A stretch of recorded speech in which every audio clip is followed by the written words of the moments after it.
Yo, Crypto Nation and mining family, what's going on out there? Yo! So I know you guys have definitely been missing me all of last week. Been doing some side work, helping out Nefarious and Jeff with some projects that they have for installations and stuff. So I've been like driving all over the place. I've put a bazillion flipping miles onto my car. Oh joy. And every time I start driving my car like crazy, of course, because a lot of times I'm not driving it or I'm short tripping my car. So the longer I drive my car, the more issues I have on it. So yeah, been dealing with all of that stuff last couple of weeks. Putting in some like shelving units and stuff like that at some of the PetSmarts across the country. So yo, what's up? Yes, Nick. Got all the cool people starting to pile in. Got a few people. Yo, guys, definitely smash that Lizzie like button, and if you're new here, subscribe. All that good stuff. So, as you guys know, I've been wanting to do more videos, but little side work throws everything off. But this week, I believe, is the last of the driving around side work. The next little bit of side work I have, I'll be working on a late 80s Jeep and a 66 Mustang. I don't know if you guys are interested in any videos like that. I certainly could go live or do a pre-recording of me messing around with some awesome vehicles and stuff like that. But definitely let me know if that's something that's even remotely interested, or are you guys all pure crypto and crypto mining? And talking about that pure crypto, guys, have you seen the price action? We are damn near $43,000 Bitcoin, almost a $1,700 Ethereum. So, yo, Ethereum mining is way profitable right now. Right now, of course, you know, they're going to be implementing the EIP 1559 potentially, and that will definitely cut down all profitability on Ethereum. So I wouldn't sit there and necessarily FOMO into mining at this point. If you can get yourself a good deal on some graphics cards, certainly dollar cost average. As we're sitting here talking, we're at $1,700 Ethereum now. Yo. Who's buying a Tesla? Fuck the Lambos. Yo, that's so funny. Hey, what's going on, J-Bo? What up? Yeah, that's actually one of the things that I was going to be talking about. So, as we see a lot of the hedge fund managers starting to get into Bitcoin because they're not wanting to get into bonds. Bonds are trash, basically, because of the inflation that the Federal Reserve is basically doing with the unlimited money printing that they're doing, printing it up for their buddies, and then they're giving scraps to the rest of the people. It's that "F you, shut up" money, you know. $600. You can make that last all year, right? Yeah. While they're sitting there giving their crony capitalist buddies, you know, billions with a B, to, hey, you'll be able to survive a few months with this, right? And they look at all of us going, $600, you should be able to survive months with this, right? I don't get where their heads are, except for they're paying the elites are paying attention to other elites and trying to wash each other's hands. Yo. John Harris, he's like, I'd love to see your restoration videos. Yo, nice. Yeah, I certainly could pull some video. I mean, doing some work on this 66 Mustang and this, I believe it's an It's either an 87 or an 89. It's one of the last years for the old CJ7 Jeeps. Right before they went to, oh god, brain fart. Yeah, because the CJ7 was like the last of the AMC Jeep lineup, and then it changed into what Chrysler turned it into. Joy. Tesla trucks for everyone. So, yeah, since everybody's bringing up that, so if some of you guys that are just tuning in haven't paid any attention, Tesla, Elon Musk, Papa Elon Musk is going to be buying 1.5 billion. Yes, guys, billion in Bitcoin. That there is some amazing stuff. And then, of course, you get Peter Schiff that tweets out going, Elon Musk is not stupid. He would never. And it's like, okay, Peter Schiff, you're standing on a hilltop slowly by yourself. You'll see even myself going, yes, you should diversify. Yes, I believe you should have gold and silver. Yes, you should have some Bitcoin. These are ways that, gold and silver, that's how my grandparents and my great-grandparents and blah, blah, blah, blah, blah, blah, all have bought gold and silver to stop the governments and the Federal Reserve banking system from stealing from them. This is something that a lot of people have ingranulated into their heads. With us, younger generation that have grew up around technology and understand the value in technology, we've also incorporated that busy Bitcoin. So, I mean, that Elon Musk has had, he's tweeted about Doge, he's tweeted about Bitcoin. Everybody's like, oh, Elon Musk must love Doge. No, he might not. He might look at Doge just like how a lot of other people do. It's a meme coin. There's no development on there.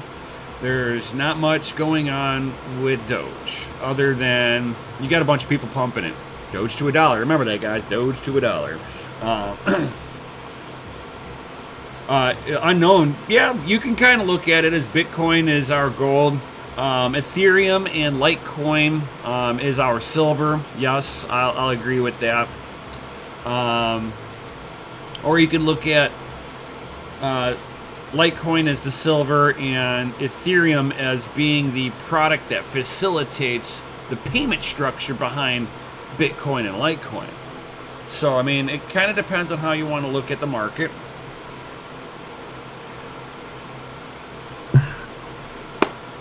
But yeah, I mean, since he tweeted that he's going to be, that he's filing, he's making an SEC filing that he's bought 1.5 billion worth of Bitcoin, and you see how he doesn't say beforehand that he bought it. He says it afterwards because he doesn't want retail or any other entity to front run him.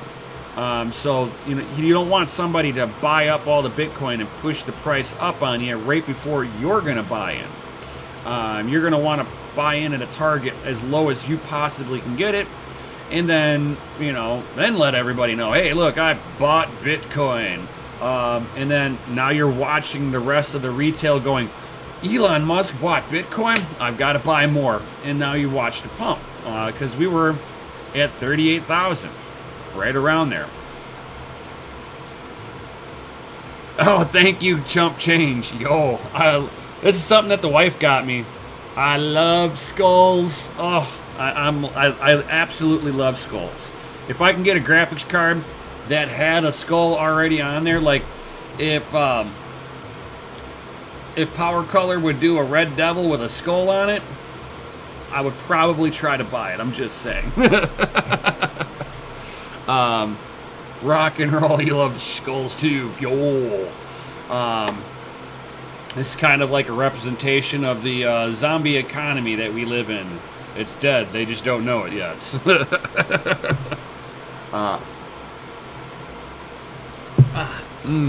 Tea. Got some of that amazing tea. It's apple cinnamon tea. Tastes delicious.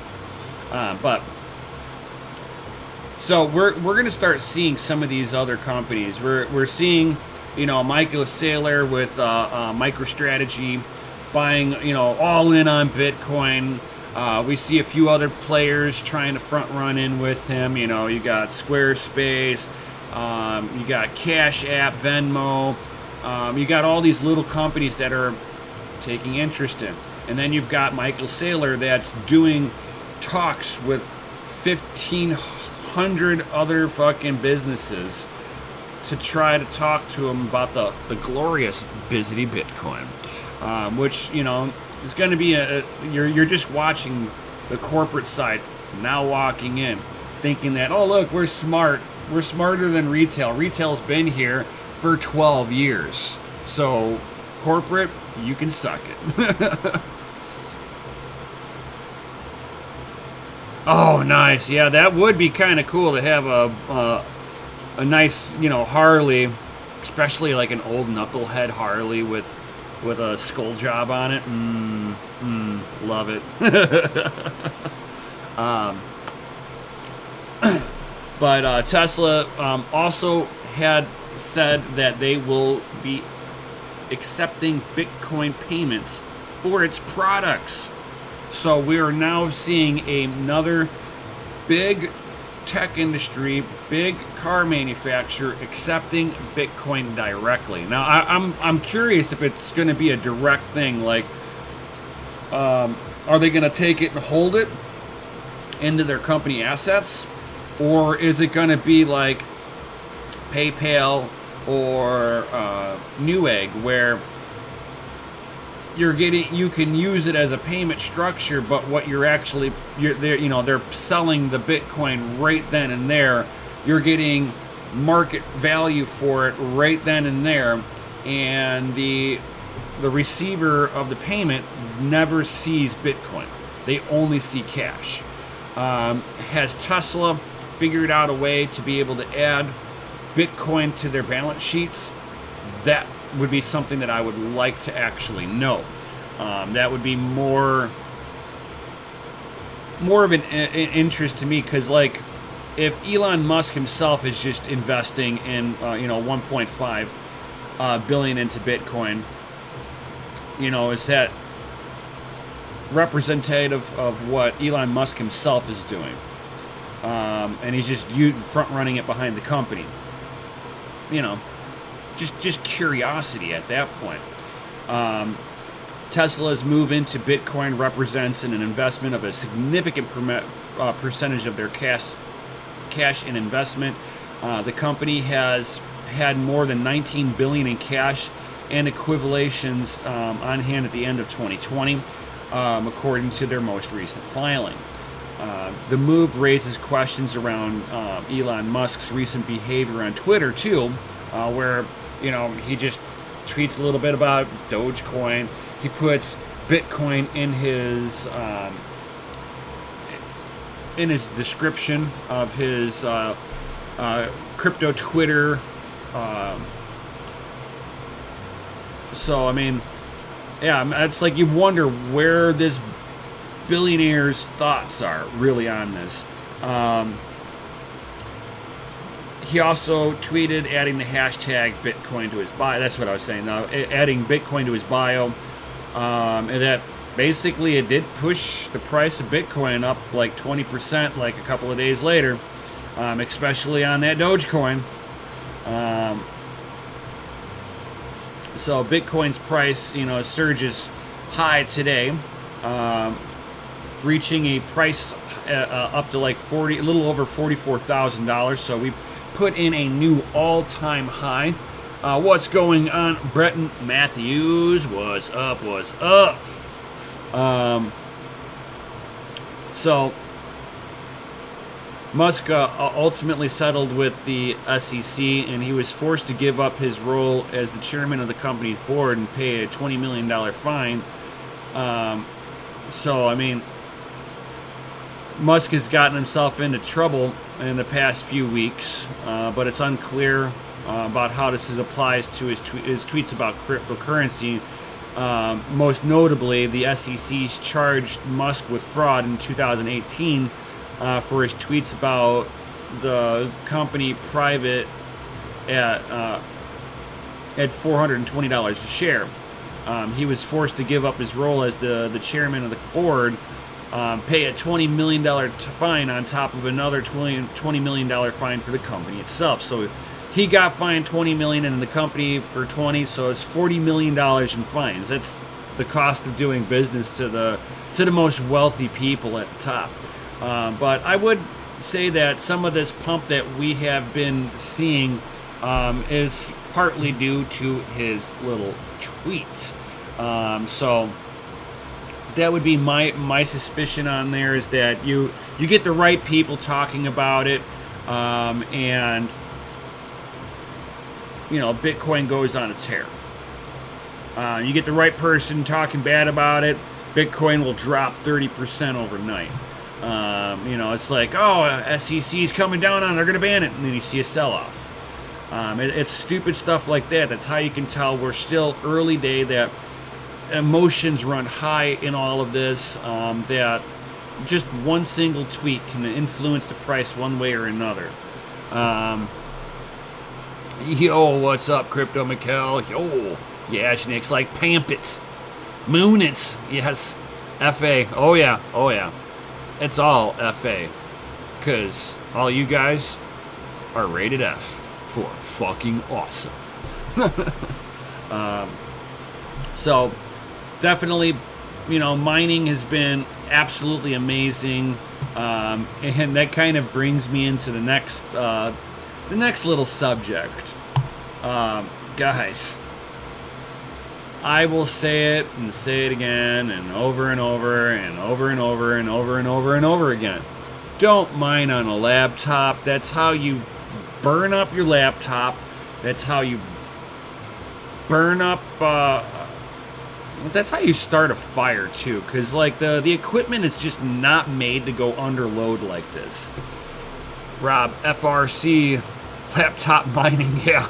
A whole new level of hurting, yeah. Yeah, a whole new level of hurting. So, I know people that have mined on laptops, and out of the 5 people that I know that mined on laptops, 3 out of the 5 have burnt up their laptops. Basically, they're not putting the full size, the full graphics card in there. So they're putting the VGA chip onto a motherboard, and then they're putting a custom cooler on there. They run the VGA core, a lot less wattage on there, the same amount of memory mod. I mean, they try to keep the specs on the mobile variant as close to the PC variant, but they are power limited due to, 1, they don't want it to generate as much heat, and 2, they're thinking of battery life while you're on the go. So the power supply, once you start mining with them, you have to plug them into the wall. Otherwise, you're going to put a hurting on that battery. And if you've never dealt with these newer style batteries, you can only discharge them at a high rate so many times before the battery itself starts to bulge. Once the battery bulges, you're looking at a potential battery bomb, or just a battery that'll sit there and start leaking on the components on the inside of the laptop, shorten everything out. And then you're dealing with the heat solution on there. These things have got 2 small fans with a couple of copper heat pipes on there. There's just not enough airflow going through the laptop for it to warrant that you want to sit there and mine on these things. You're beating up the power supply charging unit on there. They're not made to go into full load while charging all the time. So you run a risk of the charging block getting overheated. You run the risk of the battery getting overheated from the constant charging and discharging cycles. And yo, Doge Lord Apparel, yo. Go over to dogelord.com. Don't delay, buy today. And get an awesome hat like this one. Just like this one. Oh, at dogelord.com. Don't delay, buy today. So, when it comes down to like laptop mining itself, you are always running the risk of just overheating. I don't know if you ever try to play a game on a laptop, and your lap will get pretty warm just playing a video game. We're not even mining yet. You don't get as much control, even if you were to download MSI Afterburner, EVGA, Precision X1 overclocking tool. Usually the power is limited. The only thing that you're typically able to really play with is like slightly overclocking them. But like fans, that's predetermined in software. Power limit, that's predetermined in software that you've got no control over. So for me, mining on a laptop, although it is highly profitable right now, that is just right now. And a few months, you never know. You're going to spend, over $1,000 and up to get a newer laptop that's got a newer graphics card in there. And I understand that these are basically the only way to get graphics cards on the fly, that you can grab laptops. But you've got to get this laptop at the right price, and then you got to hope that you can ROI on this before they burn out. So it's some of the reasons why I never recommend mining in any way, shape, or form on a laptop. So, I mean, in the long run, I would just steer away from it.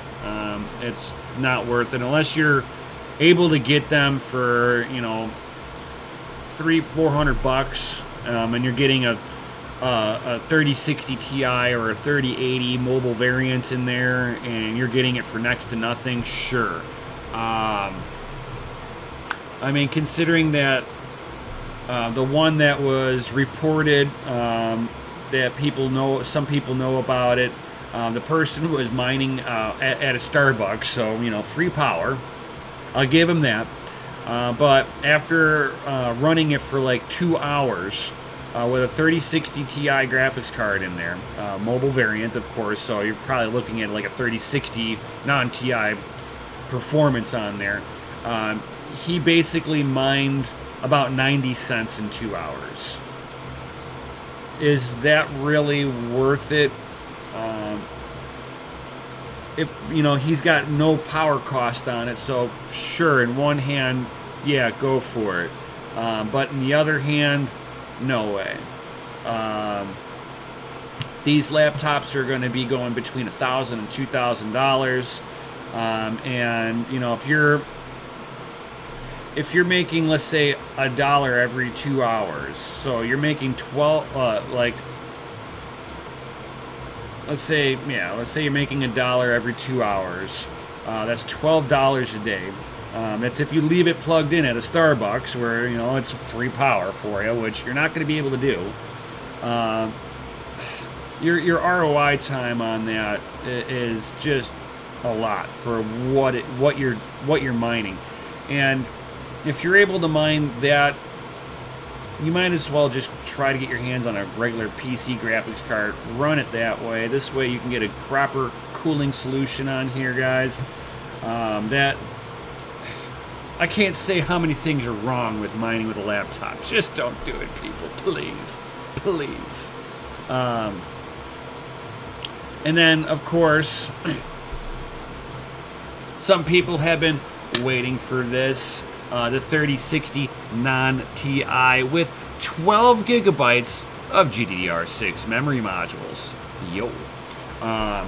Why did they go with the 12 on there? Because the bus limit on there will actually allow them to do 6 modules at 2 2 gigabytes a piece, or they can do 8 modules at 1 gigabyte a piece. So that's some of the reasons that they are doing it this way. I think it's just a preemptive strike that they're trying to compete with AMD with the 16 gigabytes of memory on there. Hey, Diajnik, take it easy for sure, for sure.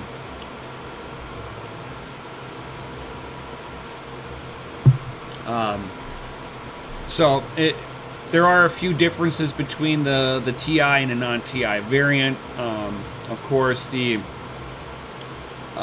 TI variant has got a higher base clock, but a lower boost clock, which is weird that the non-TI would have a higher boost clock on there. But it's also got less CUDA cores, less RT cores, and less tensor cores than the TI variant. So even though it boosts up higher on the non-TI, I've got more CUDA cores to be able to do more work on it than the non-TI.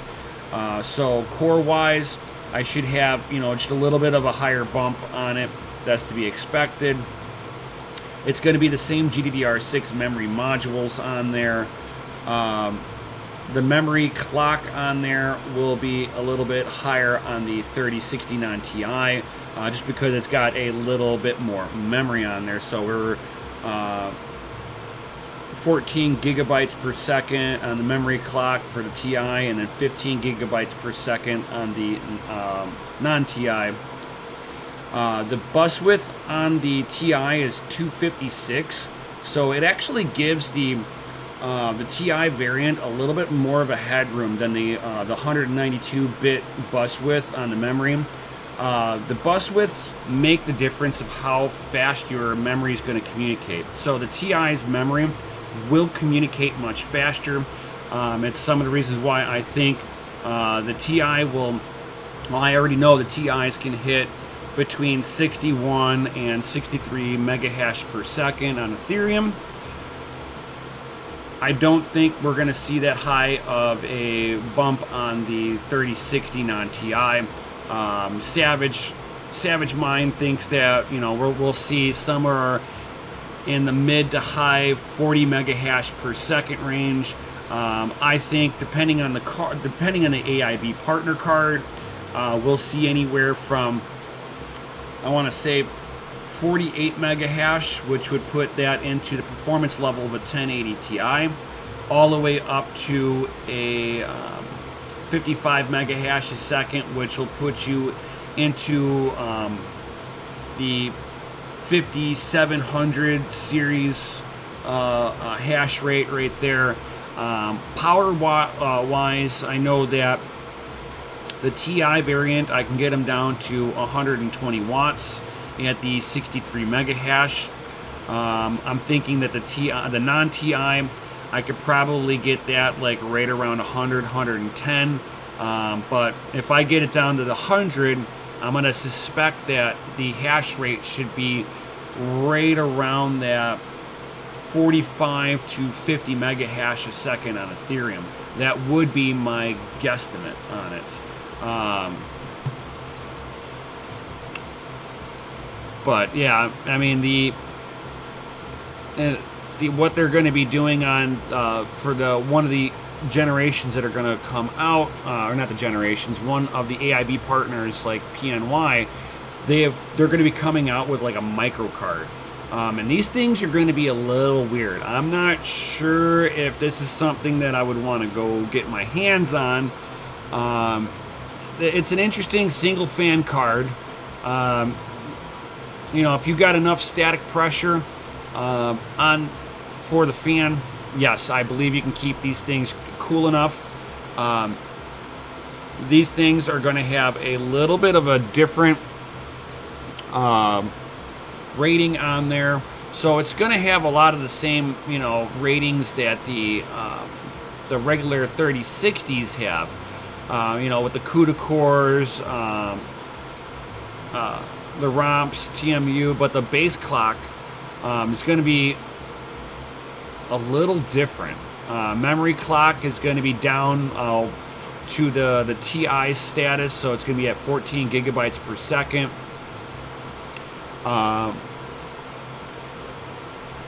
went the wrong one. So the base clock on the normal 3060 should be at 1320, and the base clock on this miniature one is going to be at 1627. So it's up on just idling performance, and the boost clock on the dual fans should be, yo, what up, hit that like button, got the panda, what up.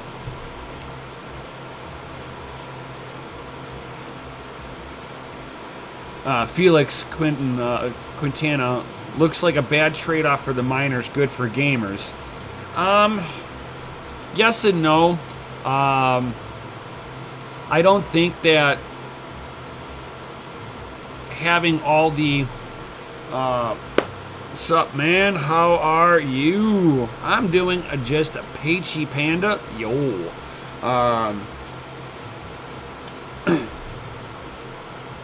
It's your boy Red Panda. Hells yeah.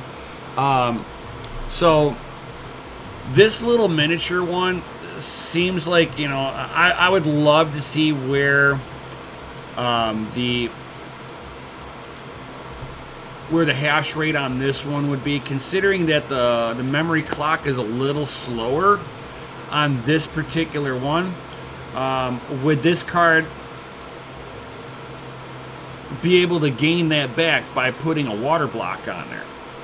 Not sure. Is it worth water blocking cards for mining? No, not at all. Red Panda. Banyashnik. It's like, I want peaches now. What up? That's too funny. So it'll be interesting to see how this one actually mines. Is this one better for mining because the boost clocks are a little bit better on these bad boys?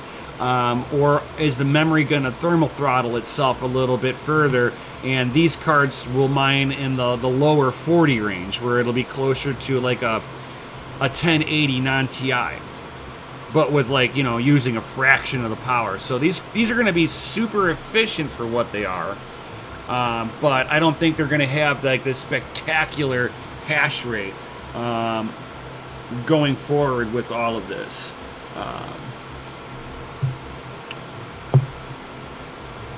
So, yeah, this is some of the things that I've been kind of paying attention to as of lately.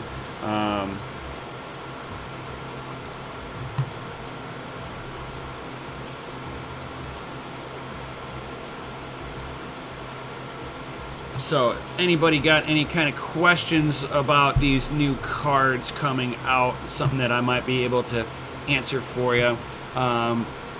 I don't think that the new 3060 12 gigabytes is really going to be all that for gaming wise too. It's going to give more availability to cards for everybody.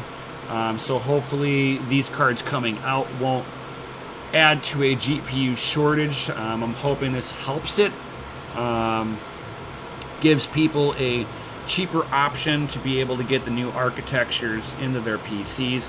As we, you know, anybody who games, they want to get the better graphics card in there so that they can experience the games and the movies they watch at the best quality that they can afford. You know, always dollar cost averaging into your PC, which is what I've been doing, and I preach this all the time.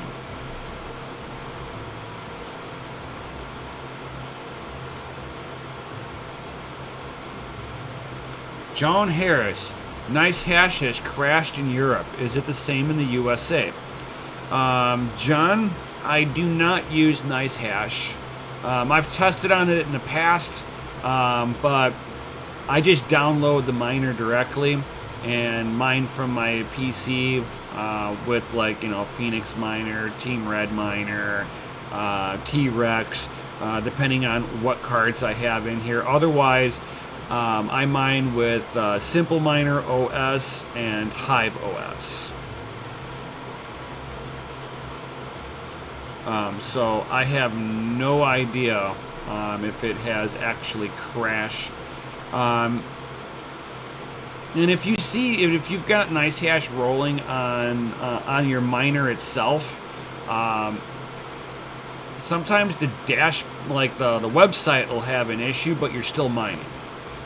So hard to say if it's just the website's having a problem at this point. I mean, I could attempt to log in. Let's see here. Nice pack.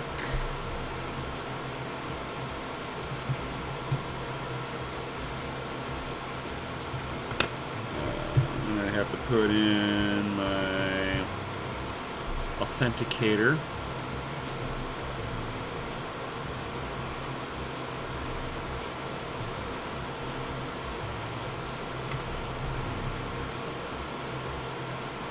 And I'm able to log into my account, so I mean that's we are currently in maintenance mode, so some of the website may be unavailable. At least that's coming from NiceHash themselves.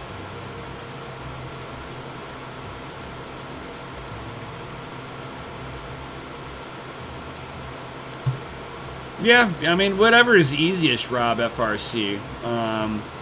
I just prefer to utilize the miners directly, mine the coin directly. But you know, at the end of the day, if all you're caring about is that Bizzity Bitcoin, you know, stuff like that auto converts it for you sometimes is the best option. You know, I just don't utilize the auto profit switching stuff. That's all. I pay attention to all that stuff manually, and then just do it myself. And then I'll hold on to some of the coins.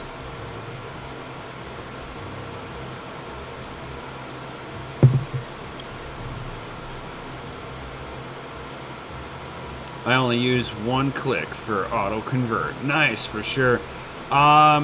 Chris, yes, I still mine with 1080 Ti's. I've got 5 of them that I'm still running. I've got 13 or 14, somewhere around there, 1070 Ti's that I still run. I've got RX 580s that I still run.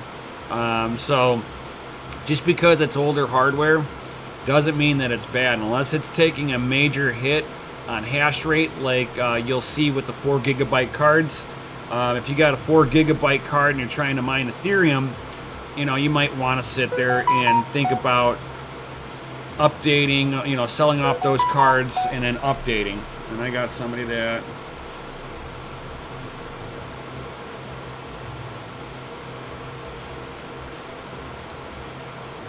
is trying to get a hold of me.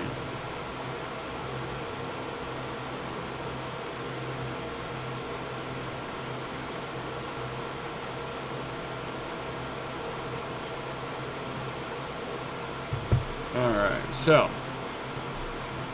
Yo, what's up, Pez? Yo.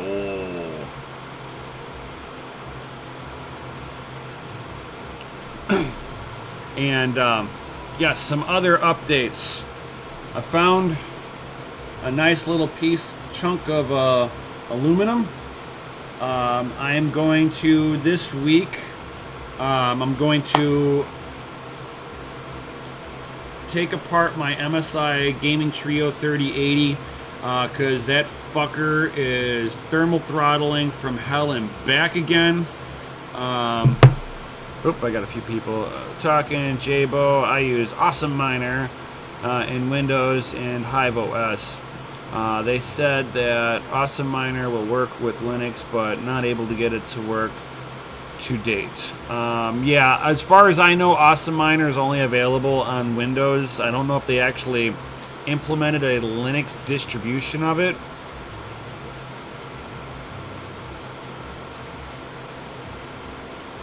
Oh yeah, RX 580 Sapphire Nitro Plus 8 gigabytes are the beast.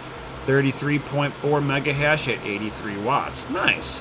I've got my RX 580. I've got the Asus ROG Strix. I'm running them at 75 watts at 31 mega hash apiece.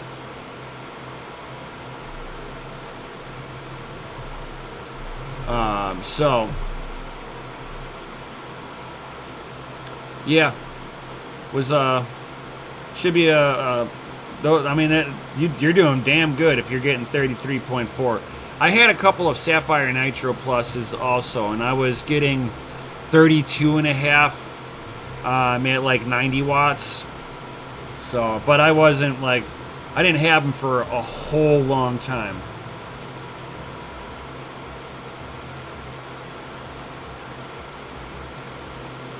Not bad, 35.1 mega hash at 101 watts.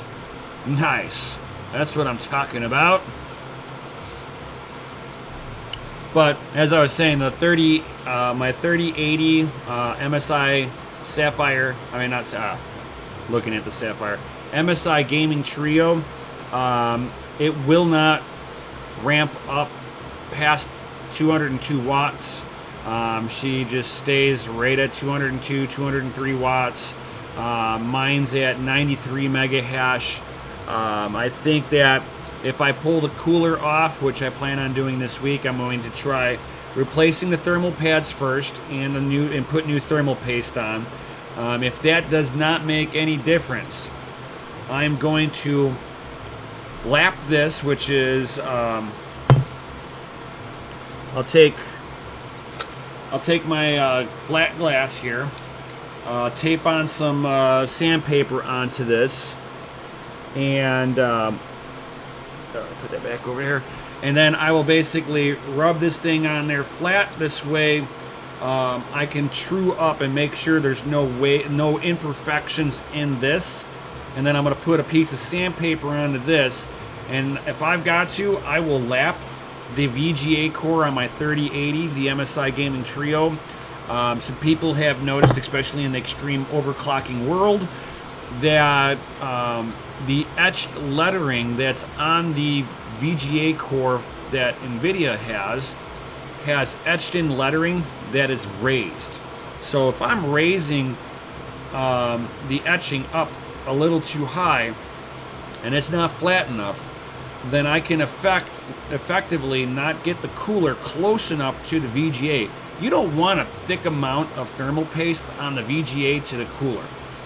It'll start acting more like an insulator. You want it as thin as a possible heat transfer interface on there. Yo, what up, what up?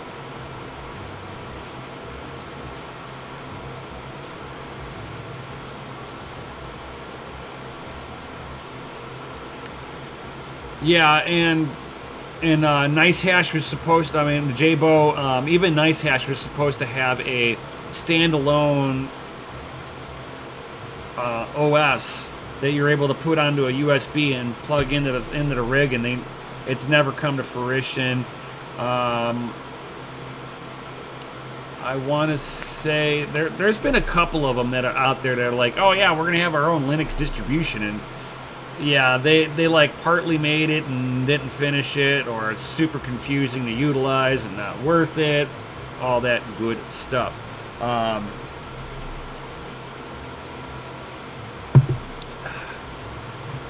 So yeah, I'm gonna start off probably not tomorrow. I've got one last day of some side work that I plan on doing tomorrow, so depending on when I get back, if I've got time, I will do a video of me cracking that card apart and redoing the thermal interface on there.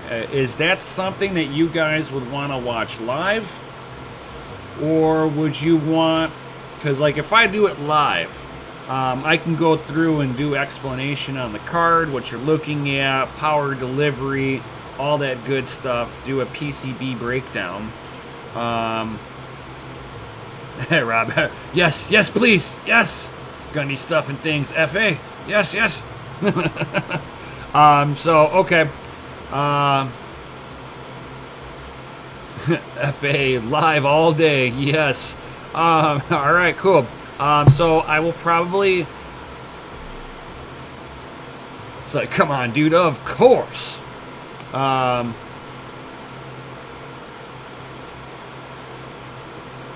Scared to touch it. All right. So if I've got, depending on when I get back tomorrow, depends on if I do that video tomorrow. Otherwise, no later than Wednesday, you will see me go live breaking down the MSI Gaming Trio 3080. Because I want to get more hash rate out of it. And I'd also like to take apart my my EVGA for the Win 3 Ultra 3080. It seems like I can't push the overclocks on that card too well. Now, I know the OC for the Win 3 Ultra is already a highly overclocked card, but if I can change the thermal interface on there and get the hash rate up on it, I'm gonna do it.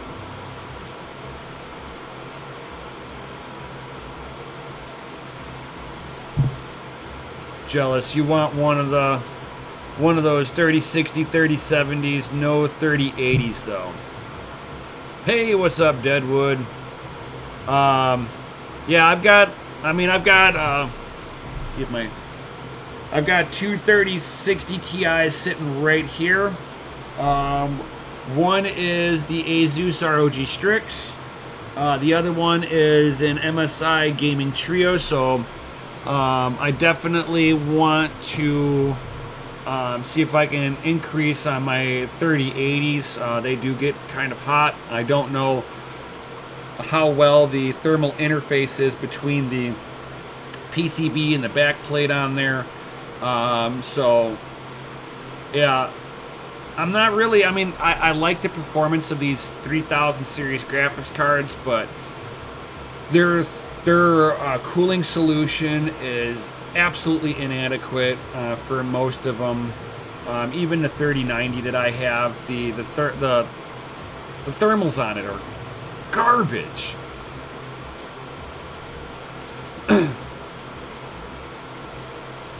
Your 3070 Gaming X Trio is fine for mining, but for gaming the core overheats. You don't get a bad thermal paste job from the factory. It's going to be something that I'm going to go over here this week, and it's why I want to lap the VGA core. It's because of the etched lettering that's on the VGA core. So if you lap the VGA core and sand it down just a little bit, not much, you're not trying to take a whole lot of material off, you're just trying to take the etching off. If you can get the etching off of it, it'll make everything as flat as can be. I think the cooler will sit down onto the VGA core better, and I bet you'll get a way better gaming experience, Rob. But that's my thoughts on it.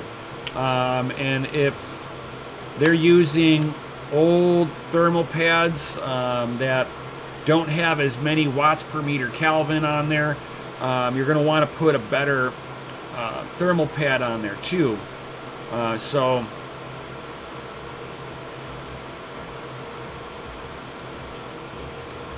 No, you don't. You need to use lapping compound. It's not like sitting there and lapping a valve for your car. So what I'm going to end up doing is I will just take some like water and a wet sanding paper and sand this flat. And I'm going to do it on a piece of glass. This way I know the glass is as flat as humanly possible that I can get. Take some sandpaper onto this, and then lap the VGA core with, again, with just some water, and just sand it up a little bit. Yeah, with 800 to 1000 grit. Yep. Yeah, between I'll probably do it with 1000 grit sandpaper. This way I'm not putting in heavy scratches into the VGA core. And don't think that you need to polish the VGA core afterwards. It's not bad to have like micro scratches in the VGA core itself, just because it'll give you more surface contact to transfer heats. So it does kind of help, and it helps hold the thermal paste in place also. Yeah, you're just removing the highs off of the die. Yeah, Deadwood. Whenever I was watching Jay's 2 cents, and when he showed that he imprinted NVIDIA onto his copper cooler for his LN2 pop, that's whenever I had that same idea going, I bet you I can sand it down a little bit and make it way better.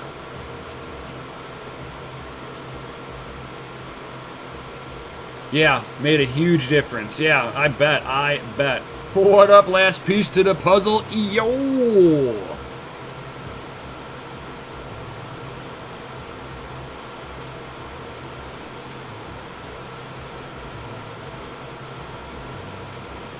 So yeah, that's pretty much what I plan on doing this week. So I'm gonna end up taking apart the Gaming Trio probably two times.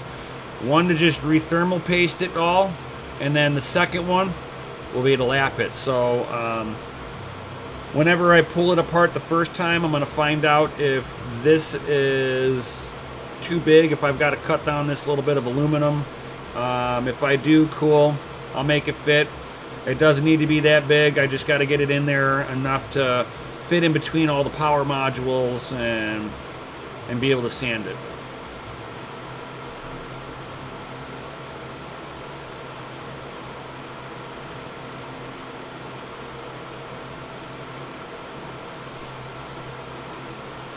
The copper pot was not a level plane. I like how the etched wood imprint in the cooler into the laptop. Yeah. Yep. So I'm hoping that I can sit there and take off a little bit of the high points off of it and get a little bit more performance. We'll find out here. And hopefully I don't kill a $1,000 GPU in the process of this, because I've never lapped anything before except the valve.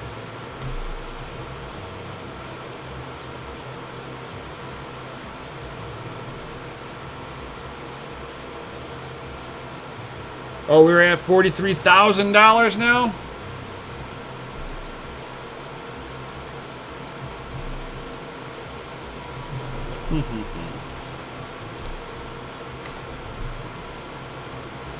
No, we're not at 43,000 right now.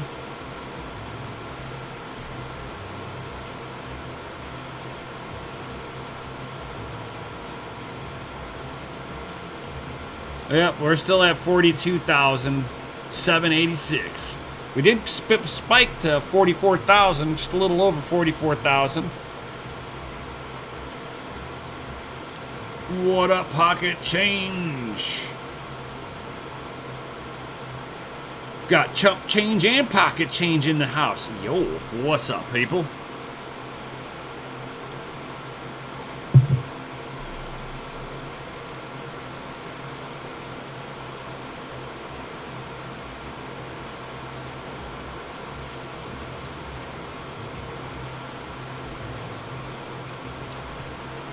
Yes, Deadwood.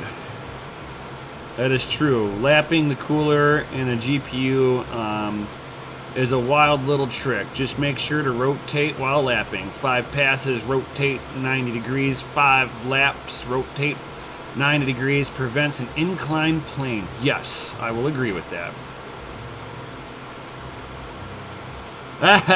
Nice jump change.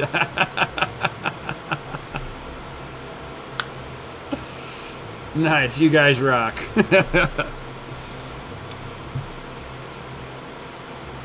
And I'm thinking I'm gonna probably do some gaming in a little bit later on today. I'm not sure if I'm gonna do it here or if I'll do it on DCA. Haven't made that decision yet. Or if I'm just gonna game a little bit on my Twitch channel, which is Crypto and Hot Rods. If you guys ever go on the Twitch, I'm there. Oh, J-Bo. Be careful with that, especially like on Coinbase Pro. It might show like 43, but it won't let you sell at that. Or if you go to try to buy, all of a sudden you're buying at a higher premium than what you can sell. Which I never understood that why there's like a $400 or $500 difference between what Coinbase will let you buy at. So they'll let you buy at the 43,000, but they're going to sell it at the 42,700.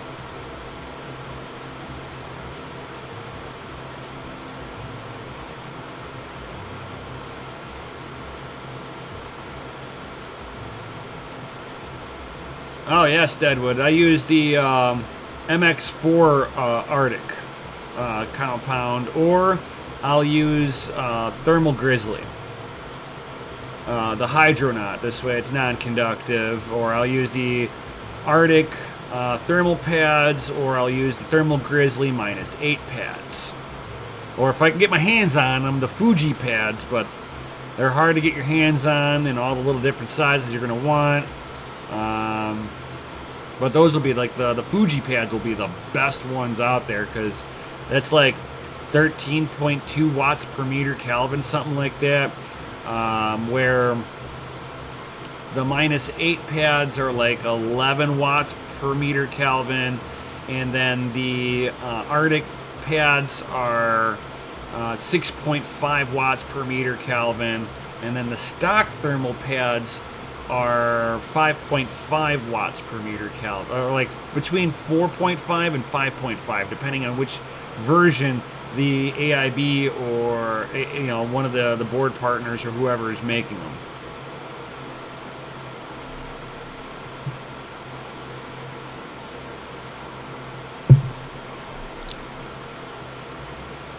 So, has anybody got any questions before I bounce up out of here, do a few things for the day, and then set up for some gaming streams for the evening?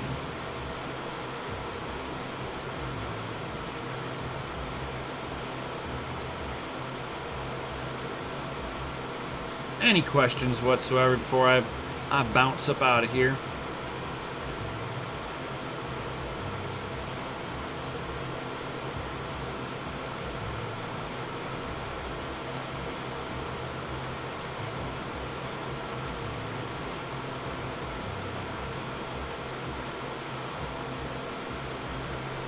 Deadwood's like, when moon? We are currently in orbit. Next stop is moon. We've just got to wait for we have to wait for all the celebrities and the hedge funds to continue buying and pushing the corporate FOMO in. Because once the corporate FOMO comes in, then you're going to have the retail FOMO come in, and then blast off. I'm just saying. So, when moon can be right now. We can be orbiting the moon right now. We don't even know yet. Just remember, in Bitcoin, there is no top.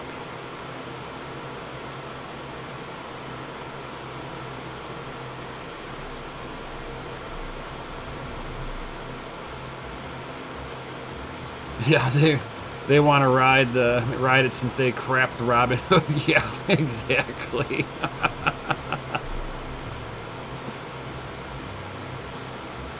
Hey, you know what, Deadwood? He's like, Deadwood's like, is the moon getting closer, or are we rising to the moon?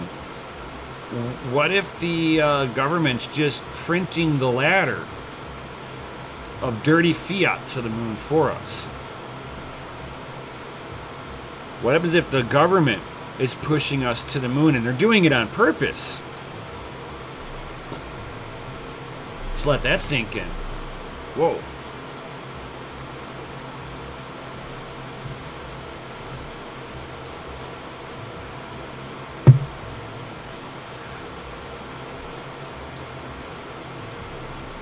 So has anybody else got any filling the space between us and the moon.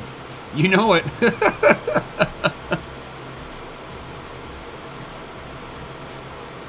You know it. Just wait until all these hedge fund managers realize they need Bitcoin, and they need it now.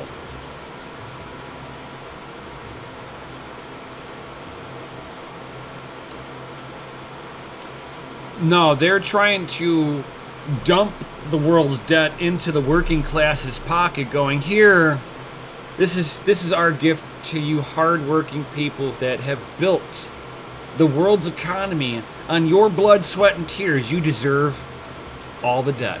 That's your sacrifice. Oh no, my wealthy corporate buddy here, it'll devastate him if he has to carry that burden of the world's debt on their lap. That will stop him from buying another Rolex watch. That'll stop him from buying his Bentley. He deserves 3 houses in the Swiss Alps. I mean, you as us as the hardworking people, we need to sacrifice a little more. The rich people should never have to sacrifice. They're too smart to sacrifice, right? Yeah, the bank's great reset. Oh, you know it. They tried to reset back in 2008. And they're like, we promise we won't do it again. Here we are. 10 years later. Same problem. Thank you, banks. You fucked us one more time. There's too many middle class people making there's too many people out there that can save $1,000 for the year. They shouldn't be able to save $1,000. They should only be able to save $100.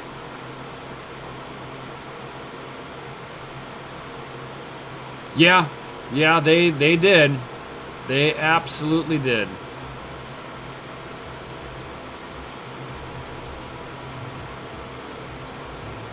Oh God. That would be horrible.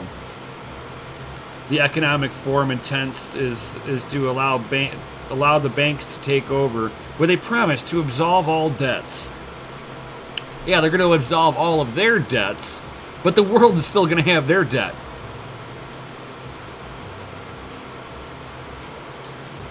Rob's like, they need to learn to use that superhuman work ethic to make their billions back instead of crying for bailouts when their gamble falls apart.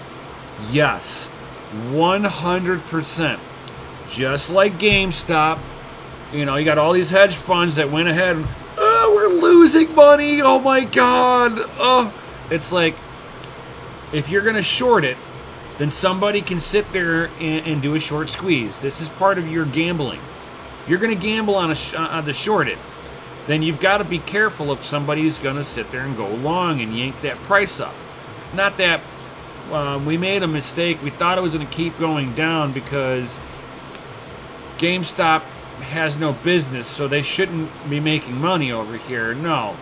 You have a big collusion of them trying to stop people from making money on it. If I do that if a hedge fund manager does that to the retail, they just go, oh, you shouldn't be so stupid to bet against us.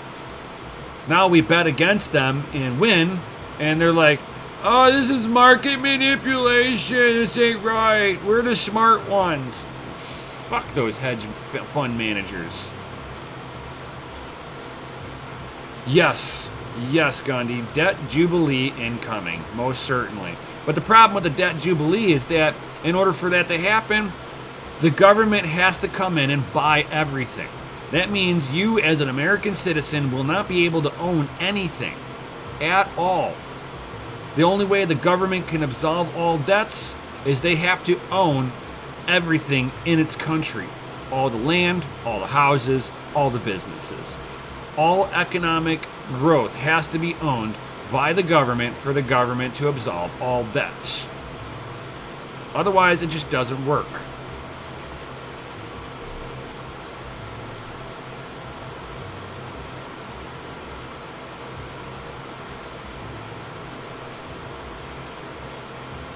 Yes, 100% Deadwood.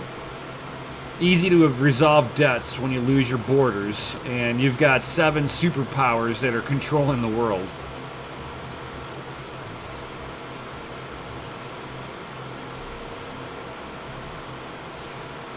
I'll agree with that partially, Gundy.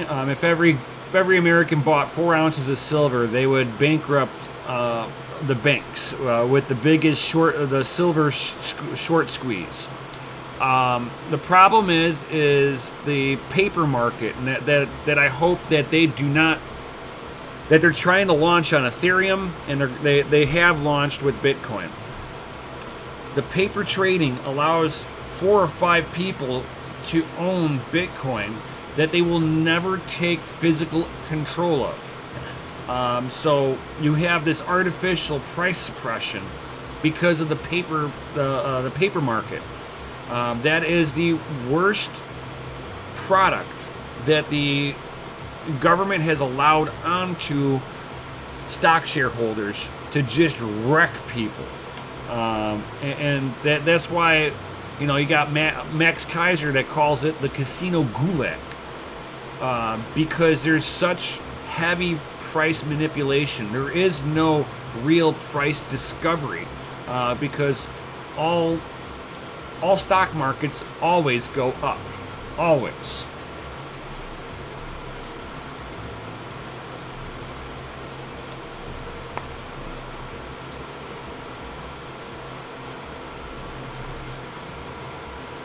Yeah, if the spot price ever got to $60 on gold per ounce of gold, that would fuck a lot of banks out there. But the banks have got the leverage to be able to keep the price suppressed no matter what. Look at J.P. Morgan. They should have, whenever they bought Lehman Brothers, they should have gone bankrupt. There was a big short squeeze that was happening, and they had enough to be able to cover it.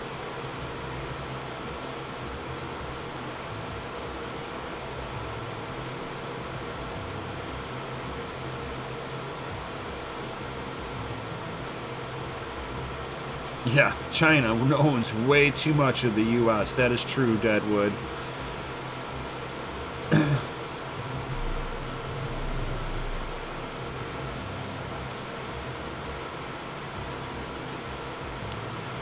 Crypto Jason, what OS are you using for your RX 570?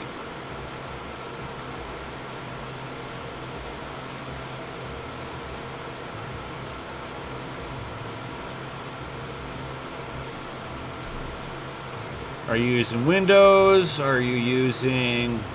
You're on Hive. Okay. So Crypto Jason, do you have extreme undervolting on? There's like a little slide bar for that in the overclocking tool.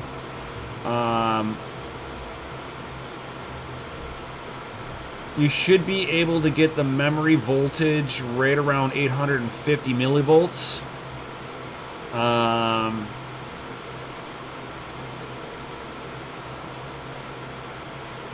1100 core, 2000 mem. Yeah, put 850 millivolts on the memory. I mean, not on the memory. On the core. I usually let the memory take whatever kind of power it wants. But yeah, 140 watts. That's a bit high.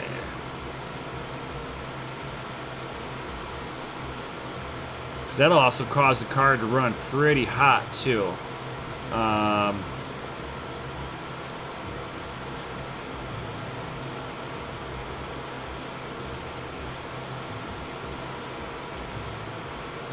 840 core volts. Whew. I don't have any of the I've never had a 570, just to be honest. You might, man, that is a lot of wattage for a 570.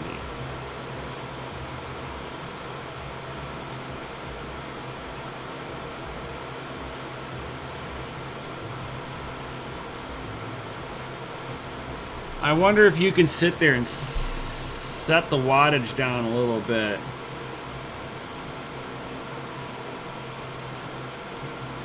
Yeah, the 588 gigabytes still going strong. That is for sure.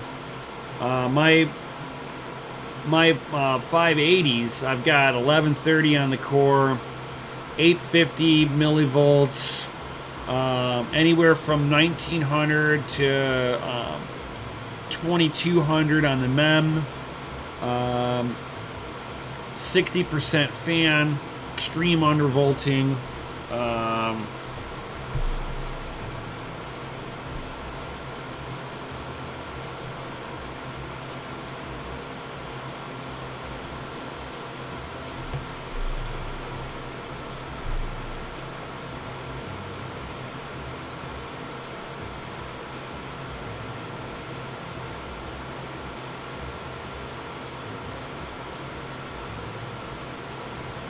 And Woodsman, did you BIOS mod your did you BIOS mod your 580?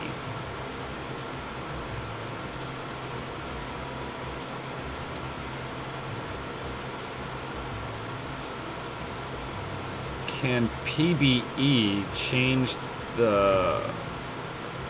What the hell is PBE?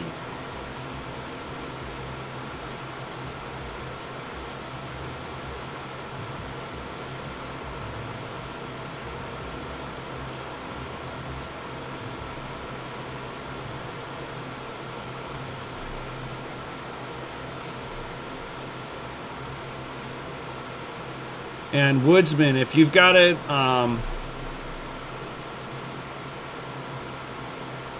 yes, crypto Jason. If you do the BIOS editing on that, you will be able to get the rig to go down, the rig power to go down if it's not BIOS modded already.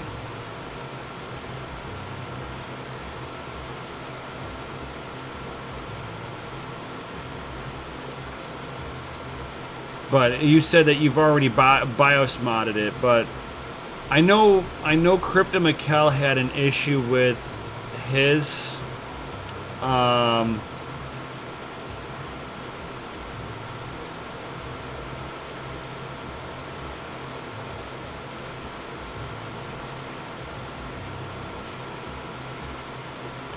no. Usually it's if the cards weren't BIOS modded, then I could use the undervoltage tab and Hive. No. A lot of times if you don't have them BIOS modded, they become really unstable as soon as you do that. But a lot of times with the 580s, if you have them BIOS modded and you go to hit the extreme undervolting on a 580 and it starts to crash, it usually means your overclock is just a little too aggressive. Not bad, just a little bit. With the 580, 1130 on the core, 850 millivolts on the core, 1900 to 2200 on the MEM, 60% fan. But I would start with, like, let's say 1950 on the MEM with the extreme undervolting on there and see how stable it is. If it's still fighting you, you might have one that doesn't like to do the extreme undervolting. Not all cards are the same. I typically utilize like your higher end cards with this. So Sapphire Blue Nitro, Asus ROG Strix. These are going to be more of your performer, the better performers. But I have had a few other lower tiered 580s and not had an issue with extreme undervolting. Whenever I had an issue with them, I noticed that I pushed the memory a little too far and it would like crash out on me. So be careful with just pushing the cards too far. And I wonder if with your 570 Crypto Jason, if you tone down the overclock on it, maybe you might get a little stability out of it with the extreme undervolting and drop that wattage down. And I've also noticed with my 580s that especially in Hive, if I do a change on the overclock, I've actually got to reboot the rig, because if I don't, my cards automatically try to utilize 140 watts until I reboot it. So try to play with the overclocks and reboot the rig. AMD, if you shit a driver, reboot.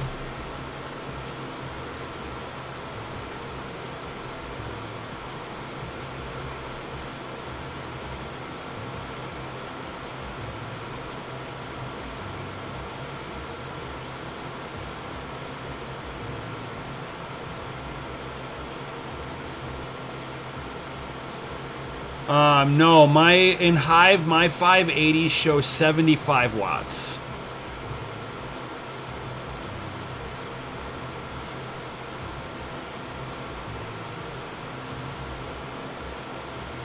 Well, a 480 is a 580, the Deadwood, so that's just like a refresh of a refresh. But that's actually really good that you're at 33.2. That's nice. Very nice.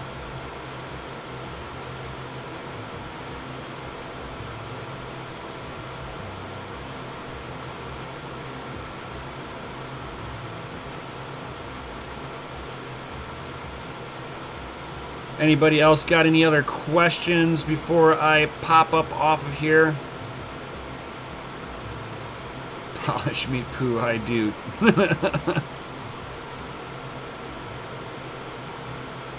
No problem, Woodsman Piper.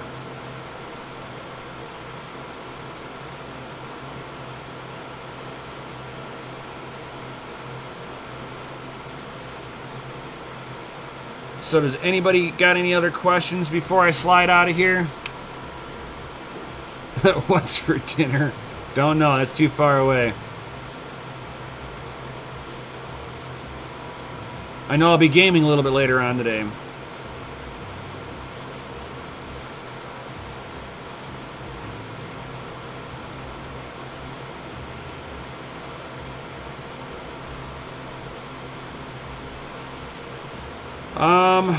Everybody that I personally talked to, they've all gotten rid of their 4 gigabyte cards.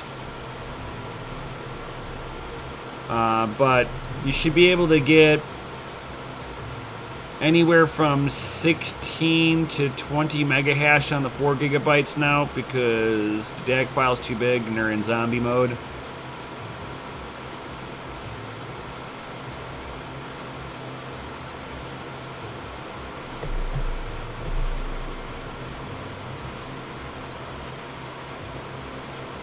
So, with that, guys, I guess you guys got no other questions for me.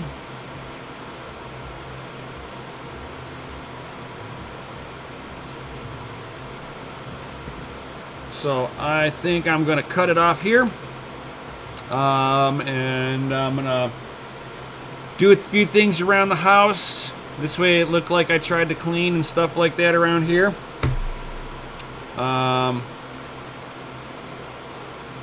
Oh, you get 14 mega hash per card? Oh, wow. Yeah, eventually the 4 gigabyte cards are not going to be worth running. If it was me, Crypto Jason, what I would do is I would probably take my 4 gigabyte cards and sell them. I would definitely not be trying to keep them in the long term. They are, I mean, they you can mine like Ravencoin, and you can mine Ethereum Classic with it, and a few other coins, but at 14 mega hash, yeah, exactly, Deadwood. Unless you've got free power, it's not worth spending the money for it, because, and I've said this before, okay, so if it costs me 24 cents to run the card, or 25 cents, I need to make 50 cents plus 10% for it to be worth it. So, you know, you're looking at, let's say, 75 cents. That you should be making a minimum of 75 cents a day with that card. If it's not making 75 cents a day, to me, it's not worth running. I would rather sit there, sell that card off, and take the electric that I would have been spending on it and either dollar cost average and buy that Bizzity Bitcoin, or take the money that I sell the card for and start dollar cost averaging into buying a more efficient, newer GPU. That's what's up, Crypto Jason. Plan on selling them and getting 3060s. Yes.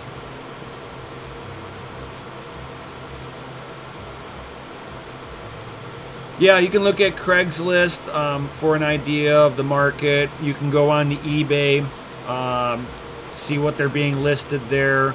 Check out Facebook Marketplace if you're on there. See what they're going for listed on there. Gives you an idea that you're not selling a card for too much and you'll never sell it, or you're not selling it for too little. Selling it for cheaper makes it easier for you to sell it. But you don't want to cheat yourself out, and you don't want to cheat the person buying it. So kind of just do your research on it.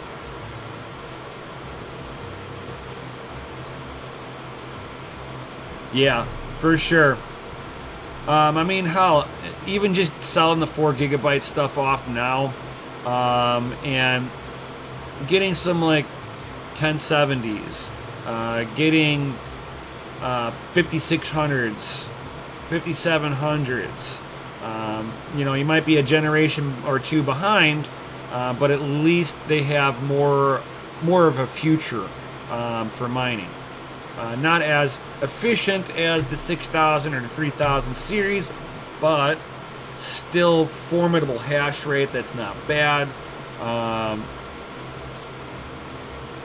You almost want to grab what you can get your hands on, but at the same time, you don't want to just grab anything. If you can get your hands on some 1660 Ti's, some 5600s, you're doing pretty good. If you're able to get your hands on the 3060 Ti's, go for it. But that's just me. This is not mining advice.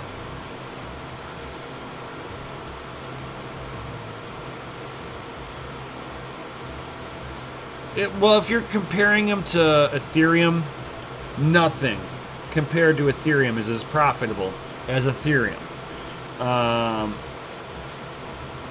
I used to mine the unholy hell out of Ethereum Classic, but you're not going to get rich from it.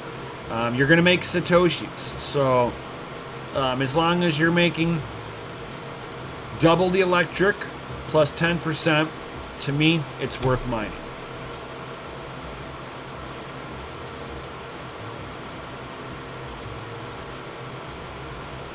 Yeah, Rob.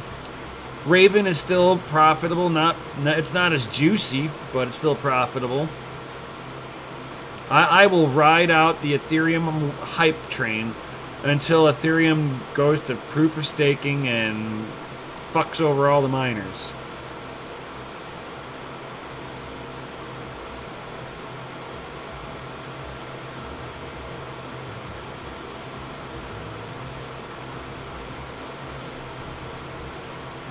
Yeah, I'll agree with that, Rob.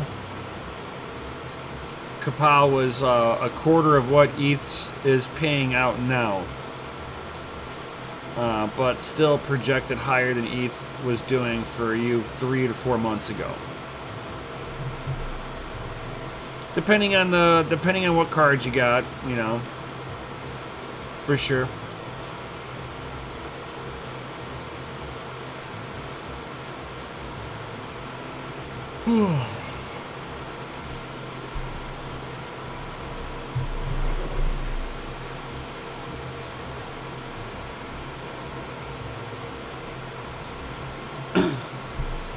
Let's see here. Oh, man.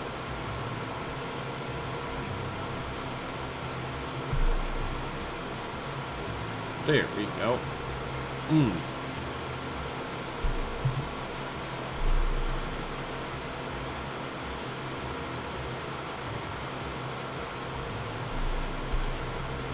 Do all of them agree? Oh, yeah. We're over $43,000 now, guys.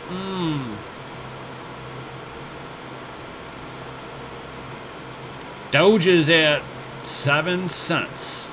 Almost 8 cents on that Doge. Ethereum is trying to make a new all-time high.